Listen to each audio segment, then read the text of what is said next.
I'm here today with Mr. Joe Lowther. Hello, Joe. Hello, delighted to be here. Thanks so much for having me. Now, you are quite a lot to do with something called Kick, which I want to delve into that just a little bit. But Ooh. before we go there, I'm looking over your shoulder. So if you're watching this on the YouTube later, there's lots of fantastic pictures. Even I, who are rubbish at sport, that's footballers. I can see that. Yes, yeah, we've got an array of different athletes here. We've got I don't know if you can see this. We got the three World Cup wins that England have had in the cricket, the football, and the rugby. And then you got your two goats of football, Ronaldo and Messi, and Serena Williams, who I was a big fan of, Michael Jordan, Usain Bolt, and then Ronnie O'Sullivan, what a goat of snooker. Snooker. And then Federer, who I had the privilege to be on court with when I was a court cover at Wimbledon.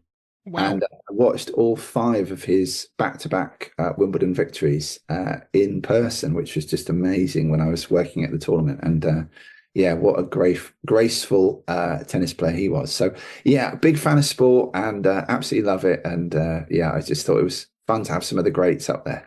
I think I'd like that. I reckon I'm rubbish at sport, but even I can recognise those names. Yeah, well played, well played.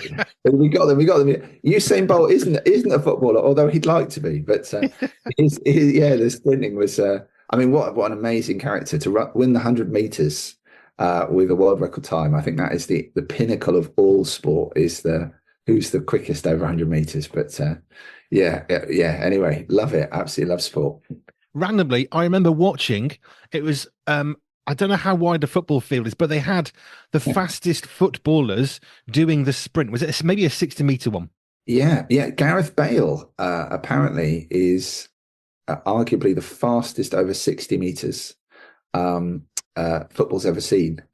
So he was absolute lightning and yeah, incredibly fast. Carl Walker, extremely fast. Kylian Mbappe, absolutely rapid. So yeah, but I'm familiar with one of those sprints and Carl Walker. Sorry, Gareth Bale was absolutely rapid. Right. Let's go to Kick because, and if you don't know what Kick is, just give us a bit of an overview. What is Kick about, and what does it do? Where did it start from?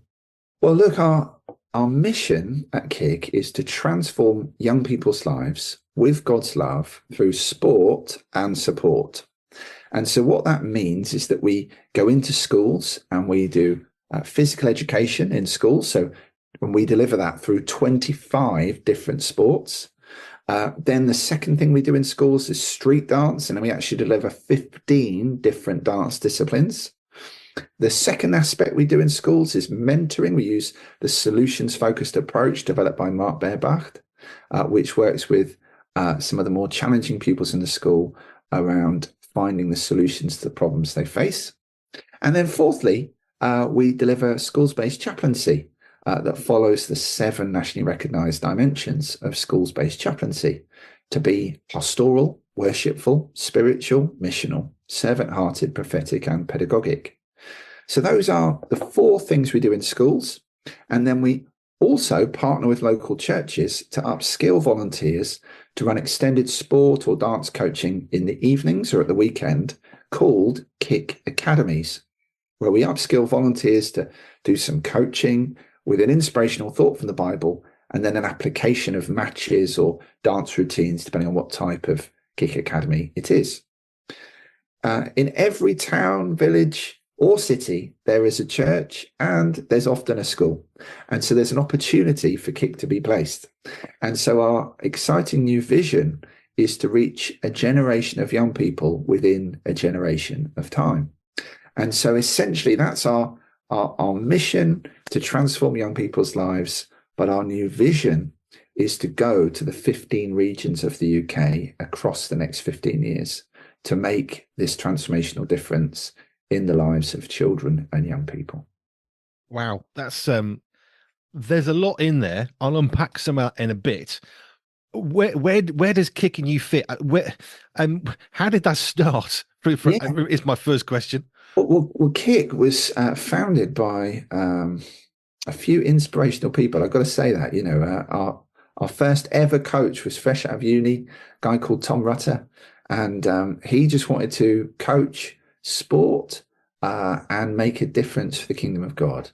And then there were some fantastic visionary people from Youth for Christ who assisted in the founding of Kick, and then on top of that, there was a church leader, the late great Trevor Patterson, who had three sons, a bit like you and me, Andy, and he could see that he was going to have a bit of a challenge when they got a little bit older because they'd want to play sport on a Sunday. I don't know if you know this today, Andy. Your children, young people, are 7 times more likely to play sport on a Sunday than go to church in the UK. Wow. I think that's really sad. But it's not only that. If a child or young person plays sport on a Sunday, it often leads a family away because they need to take them there and watch them and then bring them home. So it fractures family engagement in church, not just children, young people. And so what this church leader thought, he thought, I can see this coming. I can see us losing our kids and losing our families to sport. Why does it have to be one or the other where they compete? Why can't it be both side by side, sport and church together? And so he went into church on one Sunday morning and he said, guys, we're going to come in half an hour earlier on a Sunday every week for the sake of our young people. So instead of 10:30, they came in at 10. They did Sunday morning, Sunday school. At 11:30, all the kids went out to a Kick Academy where they did coaching, inspirational thought from the Bible, and then matches. But so that by 1:00, they all went home for Sunday lunch with their folks. So it was this way of reinventing Sunday school, keeping it active and physical, as well as welcoming church and unchurched kids to church through, if you like, providing both side by side. If you go back to Sunday school when it was really becoming Sunday school for the first time, it fulfilled a need, particularly in Shropshire, where I learned about this for them. Shropshire had lots of teenage minors or children minors. So on a Sunday, it was their only day off, right? So they came to church, they did church, food, lessons, proper school on a Sunday. And it was fulfilling a real need in the community by here's the need, here's what we can do, meeting those two together. And all of a sudden you've got this joining up of the need and the church. And that sounds exactly what's been going on with what you just said with Kick, with let's do sport and church. Well, look, I don't know if you know this, but a third of all football clubs were founded by the church. So Manchester United are called the Red Devils because Manchester City were founded by the Christians. Southampton are called the Saints because they were founded from St Mary's Church, which their stadium has just recently been named after. Bolton, Tottenham, Everton, even Liverpool, as well as Aston Villa, who founded the Football League out of their church, were all founded by Christians. And so, again, many of our sport and church have actually had a really strong relationship over the years. They've just drifted a little bit more recently. But interestingly, the Football Association was set up to play games on Saturdays and if you look at where football clubs largely are based, they're often based in cities or near ports. It's why in leafy Richmond upon Thames, there's no football club, because there wasn't a slum in Richmond upon Thames. Often clubs were set up where there were slums and young men were getting drunk on a Friday night. And so as a social action project, churches set up football clubs so that the young men wouldn't get as drunk because they'd want to play sport the next day, and give them a chance to come to church then on the Sunday. And so government, hospitals, prisons, schools themselves were actually often institutions established by churches, by Christians. And so it's important to remember that, just as you say, like a Sunday school was a response to a need. Food banks, I mean, goodness me, and many food banks are maybe the modern day equivalent of those things. And it's good to respond to a need and be intentional and missional about those things. And that's what essentially Kick is seeking to do, is to rekindle a bit of sport and faith together. I always say every day is a learning day. I did not know I'm writing stuff down. A third of football clubs founded by churches is something I had no clue about. Oh, there is an amazing book by, I think it's Peter Lupson, called Faith in Football. And it just charts a whole bunch of testimonies about different football clubs that were founded by Christians. And it's incredibly moving stories as to why those things happened. And again, I'd highly recommend that to you. Awesome. Right, let's move on a little bit to kick today. Yeah. You've mentioned all sorts of things, 25 different sports activities. You've got street dance, 15 types of that. You've got mentoring, chaplaincy. Where is kick? I mean, you said you want to reach a generation in a generation, but where is kick today? Are you out of one place, moving out slowly, or is it sort of pockets around the UK? How's that going? Yeah, well, look, I was previously a principal of an outstanding school, and I was not sure. I was feeling like God was calling me out of doing this, but I didn't know where, and I was nervous to leave. But I got that sense, and by the grace of God, Kick came to me and they said, "Look, uh, our director has just resigned. We're thinking about closing down the organisation, but as we've been praying." Your name came up. Would you ever leave your job to come work for us? And so it was this beautiful timing, and so I came to Kick 10 years ago when we had 7 staff, and by the grace of God, today we have 94. Wow.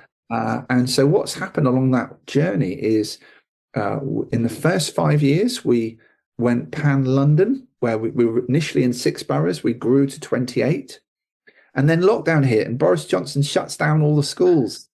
Where we provide professional services to those schools. Essentially, our funding model is to charge the schools and make it free for the churches. And so with the schools closed, we thought, oh, that's it. That's the end of it. We've all lost our jobs. But amazingly, we called all the schools and we said, look, we're not going to be here after the lockdowns if you don't stand with us. And at the time, of the 70 schools we were in, 58 said, make sure you're in on Monday. You're becoming our key workers. To work with the key worker children in school while their parents are fighting in the hospitals and the police force and Wow. etc. While our teachers pivot to work remotely with the learners that are locked up at home. And so that was amazing. God really protected and preserved us in that moment. But post pandemic, we made a brave decision to go national for 3 reasons. 1, the need had dramatically increased. 2, Zoom literacy had brought the whole country closer together. Today I've already been in Newcastle this morning. Then I was in the Midlands. I'm now meeting with you, and this afternoon I'll be in East London and West London, all in a day's work because of Zoom. It made everything easier.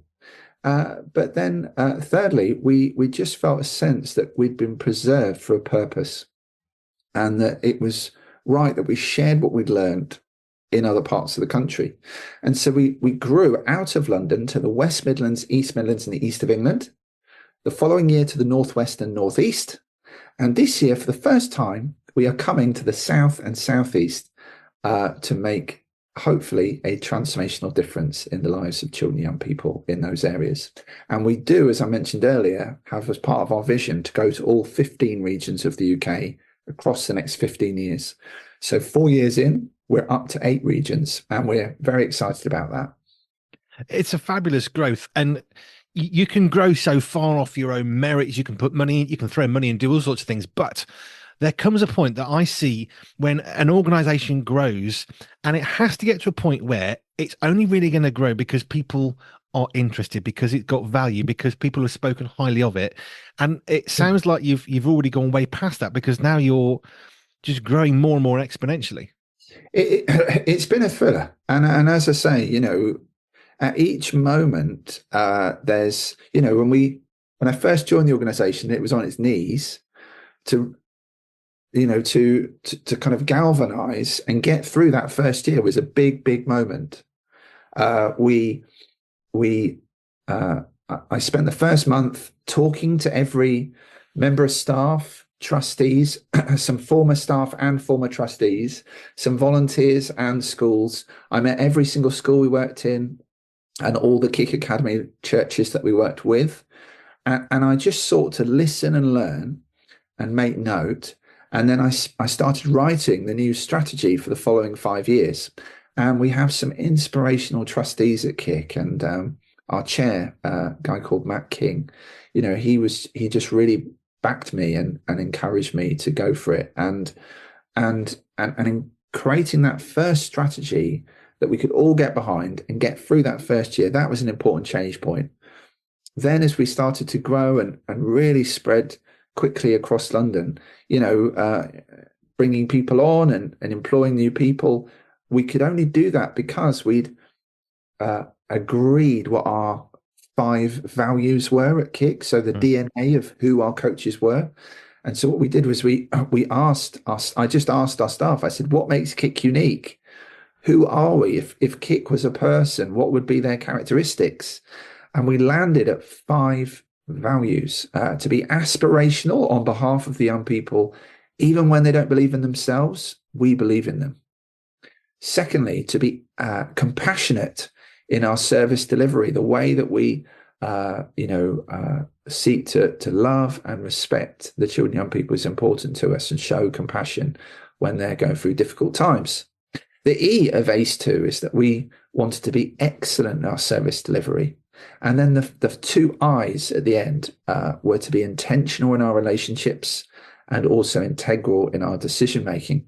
And so this mnemonic of ACE2, maybe a tennis analogy, was crucial to us in arriving at the DNA of who Kick was, and then it gave us a good platform to add new people and share that joint feeling about where we were going and why we were doing it.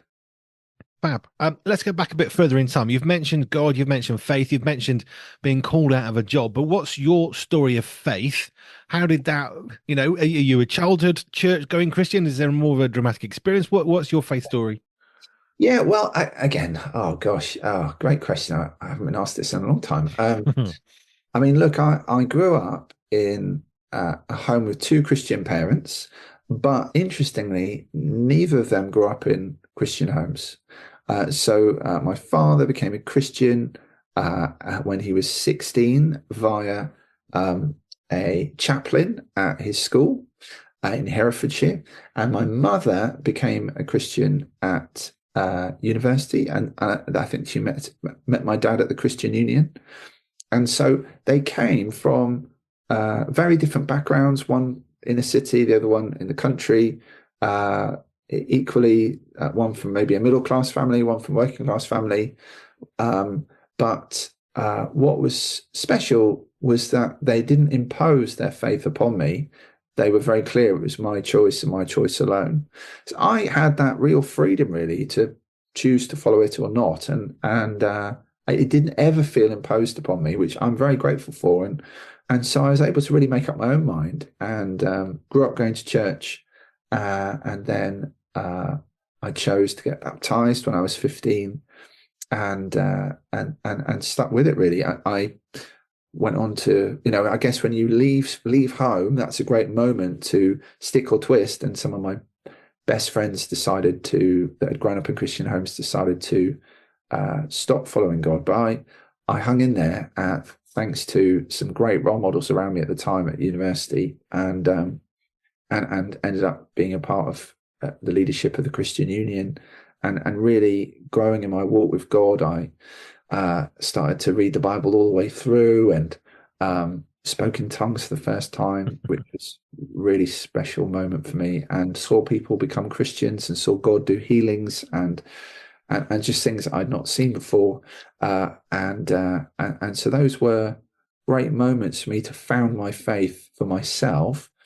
And then I guess at different parts of the journey along the way, when I met my wife or became a father or had these job change situations, in spite of my stubbornness, God was very faithful to me and spoke to me. And so at different moments, the kind of big decisions, I've taken them to the Lord, and each time He's spoken to me about what to do.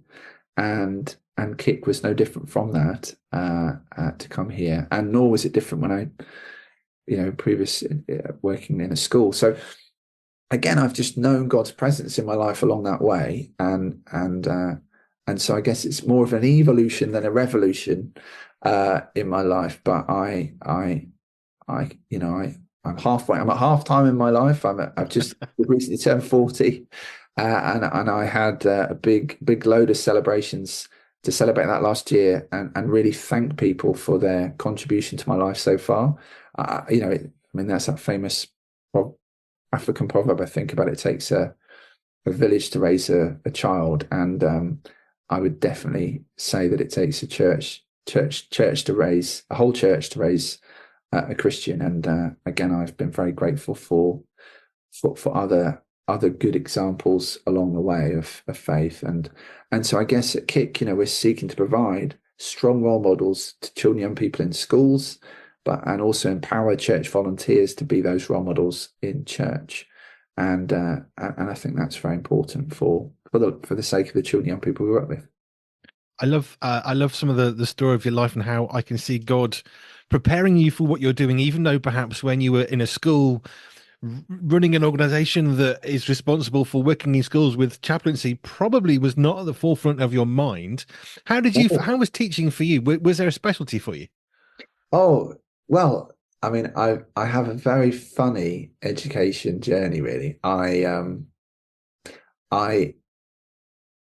I grew up in an affluent part of the country in Richmond, in Southwest London, and lots of my friends all went to private schools, and I didn't go to private school. I went to a state school, and they would all get like amazing grades, and I would often languish, and I'd be like, why is this happening? And like, it's so unfair. I wish I was going to private school and all these guys get the best teaching possible, and I'm, not having that and struggling. And then I got a U grade in my maths mock for GCSE, an ungradable grade. It was horrendous. And my parents were like, I think you're dyslexic. And dyslexia was sort of newish at the time, was it real or was it? Anyway, I went and I was dyslexic in 7 out of 10 areas. But I was mild in each of them. And that just really helped me realize I wasn't stupid. I just thought in different ways. And that really helped motivate me to work hard in my preparation and revision for my GCSE exams. And I went from a U grade in maths to a C grade. And that was a huge achievement for me. I scraped through, I think I passed sort of 6 or 7 GCSEs to get to college. And then I carried that work ethic on, and I'd revise 11 hours a day during those sort of exam seasons. Wow. And I achieved an A in media studies, an A in history, and a C in theology at A level. And then I just pressed on into university and got my 2-1 in film and television studies. So I actually did a film degree. I wrote my dissertation on Arnold Schwarzenegger. How great fun. It's great fun. So I did a film degree. And then I was doing some media programs for so some video editing for a small charity, and I ended up kind of coming across another charity, and I started doing some media training, sort of media course training, video editing, and then that grew, and I took and the charity grew from 5 staff to 250, and that's where we founded a school, and I ended up becoming head teacher of that school and doing a teaching degree as part of that diploma. And so what was fascinating, was to end up going through that, that education journey of being dyslexic, but going on to becoming a head teacher and then a CEO. It was great fun. I'll tell you one really funny story.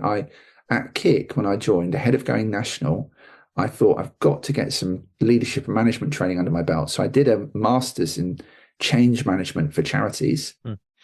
And what was really, really funny is I ended up with an MSc, a master's in science. And I failed GCSE science. I got 2 Ds. But I'm now somehow a master of science because I did a leadership and management degree. It's nothing to do with biology, chemistry, or the other ones, physics. But I often chuckle to myself that I'm somehow a master of science and didn't pass my GCSE. But no, it was good fun, and again, for anyone listening that struggles with academics, hang in there. We're not all made the same. And some of us have to work harder to get through what others find easy. My oldest son is very academic. These things come easy to him, but my middle son is dyslexic and he struggles. But what I see in him is a work ethic that's different to the older son. And that work ethic will help you in all kinds of ways. So you may see it as a disadvantage, the struggle, but actually the struggle develops perseverance and perseverance character. And so hang in there and, keep going. Absolutely. I failed my GCSE maths twice. So when Oh, when I wanted a C grade, I really wanted a C, and I yeah. failed the first time. So this is fifth year, secondary school, year 11. It's about 15, 16 if you're from outside the UK. My Yeah. particular school, the sixth form was attached to it, so sixth form college. So my lower sixth, I was going on for 16 towards 17, failed again, and I thought I really, really want to get a C grade. So my upper sixth, nearly going on for 18 now, I'm there with the 15-year-olds doing their maths, and I finally got my C grade. Mine wasn't dyslexia. I just didn't like sitting down and studying. It was that Well, simple. well, that's the thing. Where do we use a quadratic equation? How often do you use algebra? Pythagoras. I mean, honestly, you'll never carry a calculator around with you when you're older, and we all do Yes. with our phones. So I again, have a manual one too.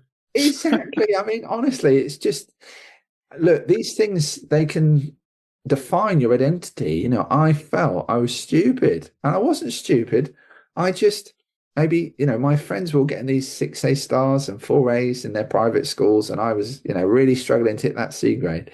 But again, don't let that define your identity, because we're all made differently, and we all in the Garden of Eden, God said it was not good for man to be alone. And actually, we're all made differently, aren't we? We all have different skills. I mean, hilariously, Albert Einstein was dyslexic. Dennis Bergkamp was dyslexic. Richard Branson is dyslexic. I mean, these guys think differently, and then but again, the education and academic system is not great for them, but they actually broke the mold and achieved beautiful things. And so, again, it's easy to underestimate difference, and diversity is something that we can really celebrate. Coming back to something I heard about before, and you brought it up earlier when we started the interview. You got 15 types of street dance going on. Oh, yeah. Now, 10 years ago, street dance probably was something that you would never have heard of, probably. I have heard of it now. And also I met you at a networking event where you mentioned it, and you mentioned it again. We love it. How did you, who does street dance? How do you find someone that can do street dance coming to you and say, let's do street dance across the UK? How does that happen? Well, look, in my ignorance, when I first came to Kick, I didn't even realize that dance is a part of the physical education curriculum. So you can't deliver PE without including dance. But being a brother of three sisters, I was very familiar with ballet and contemporary dance, and how sometimes that was just a little bit exclusive, in that the boys didn't really want to do it. Nope. The girls loved it, but the boys didn't want to do it. And so I looked at this and I did some research, and I found that street dance was the other way around. It was 50-50 male-female ratio. Boys loved it just as much as girls. And so it was very inclusive to choose street dance. And so we launched street dance at Kick, and we had this fantastic senior street dance coach, Rachel Hollings, who's given nearly 9 years of her career to Kick. I mean, been fantastic with us, an amazing woman.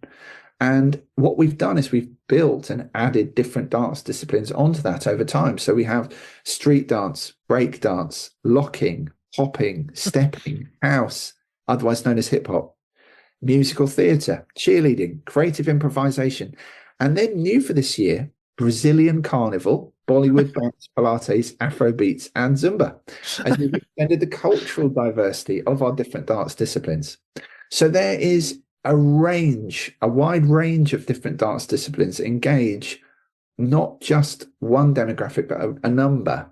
and that's been really exciting to see. And so, street dance in its origins came out around the sort of late 70s, early 60s, as different people on some of the inner cities of America, sort of New York, etc., started dancing on the streets, and different signature dance moves were named after the nicknames of those young people. So the Bart Simpson is named after a kid who was called the Bart Simpson. It's a brilliant dance move. The Robocop is a particular dance move. It was named after a kid whose nickname was Robocop.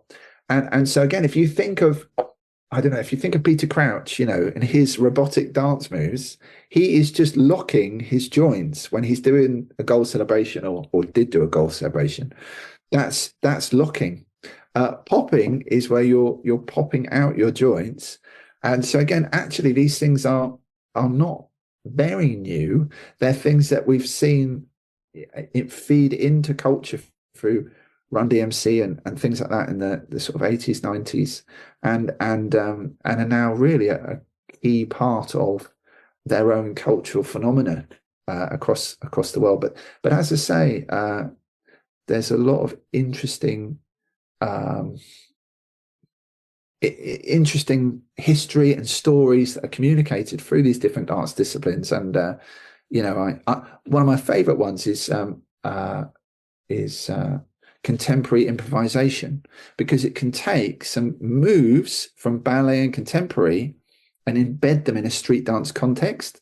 Wow. So for those that love those dance disciplines, they can still use some of that movement, but inside a street dance context, which is a little bit more inclusive of both male and female genders. So again, we've just found that to be fascinating.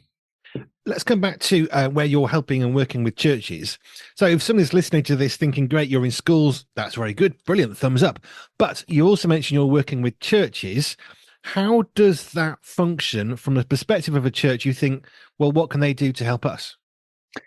We exist to serve local churches. It's really important to us. I have three sons. There are more kids than adults in our family. We long for a day when there are more kids than adults in our church families. And so the church demographic in the UK is older rather than younger. Apparently, 12% of adults read their Bible, pray, or go to church at least once a month. So would be described as kind of, if you like, active Christians. Yeah.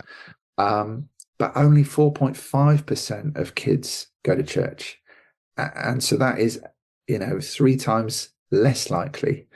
So the church is growing older, not younger.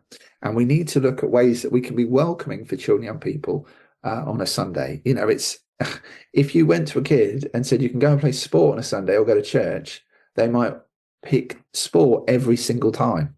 So we need to help churches be as welcoming as possible for these children, young people to come, to stay, to feel embedded. And I've often felt, it doesn't need to be one or the other. It can be both sport and faith in church. And so if you're a church and you're thinking, man, I don't know how to do this. How would we, grow more younger, if you like?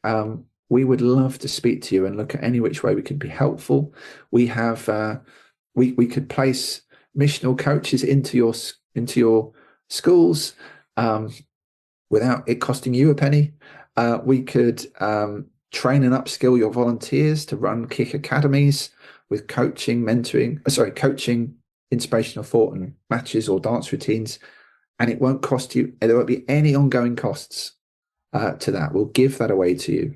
And thirdly, if there are people in your churches that are looking for work and we win some work in a local school, we'd love to employ them. And so again, those are, if you like, three gifts from us to local churches. Engagement in schools, if you like, extending your youth work. Secondly, training and upskilling volunteers for the Kick Academies. And then that third one of creating job opportunities for local people from local churches.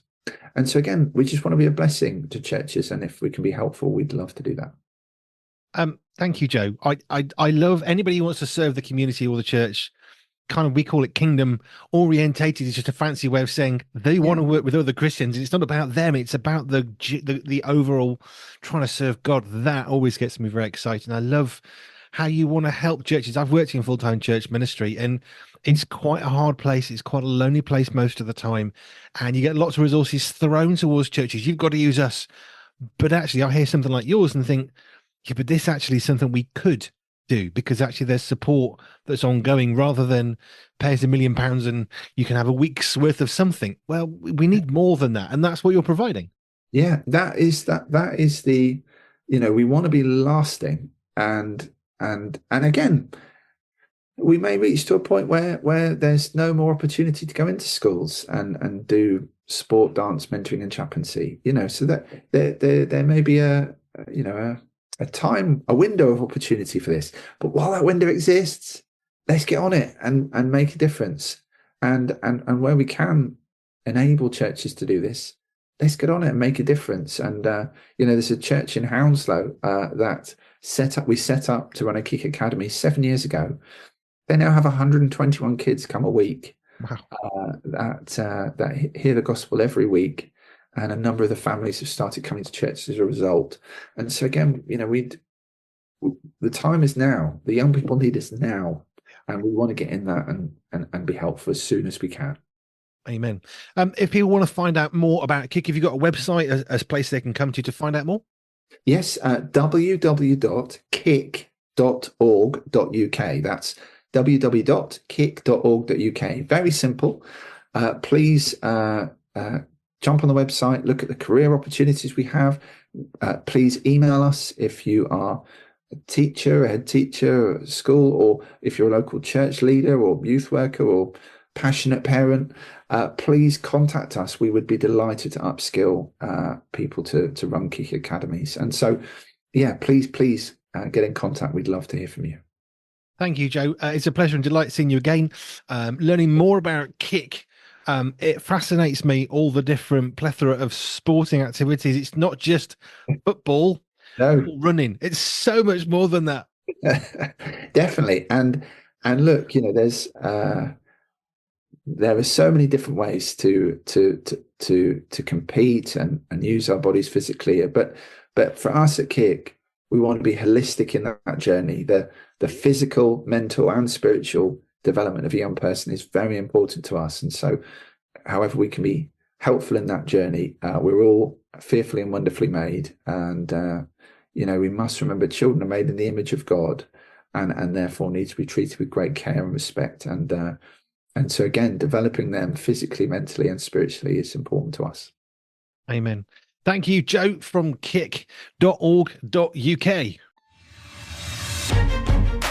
The Pure newsletter comes out once a month and is designed to build up, entertain, and encourage you.